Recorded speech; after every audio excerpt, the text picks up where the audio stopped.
මේ සිද්ධිය වුණේ මීට මාස දෙකකට විතර කලින් මම අමේවැල ප්‍රදේශයේ සිදු කරන ලද සෝලෝ ට්‍රැවල් එකක් අතරතුරයි. මම නවතින්න තෝරගත්තේ අමේවැල හරියේ තිබුණු ගෙස්ට් හවුස් එකක්. එදා සතියේ දවසක් නිසා එතන හිටියේ මම විතරයි.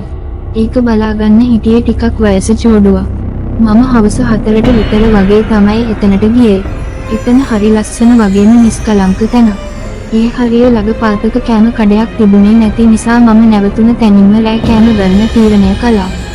එදා මට රෑට කන්න හම්බුනේ බතුයි, පරිප්පුයි, පොල් සම්බලයි, වැදපු මාළුයි. එදා වැස්ස දවසක් නිසා රෑ සෙල්සියස් 13ක වගේ ලොකු සීතලක් තිබුණා. මම කාලා ඉවර වෙලා ඉතුරු කෑම ටික එහෙමම වහලා තිබ්බා උදේට අස් කරන්න හිතාගෙන.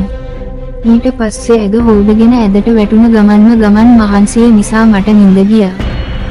එකපාරටම මට දැනුණා මගේ උගුර හිර වෙනවා වගේ.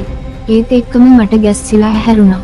මට දැනුණා කවුරු හරි මාව තද කරලා අල්ලගෙන ඉන්නවා වගේ. ඒත් එක්කම මම දැක්ක කෑම වහල තිබුණ මේසේ ළඟ මිනිහෙක් හිටගෙන ඉන්නවා වගේ ඡායාවක්. මම ඒකපාරට ඇද ගාව තිබ්බ ස්විච් එකෙන් කමල් ලයිට් එක දැම්මා. එතකොට තමයි මම දැක්කේ අර පිගානේ ඉතුරු වෙලා තිබුණ කෑම සේරම වටේම ඉහිරිලා තියෙනවා.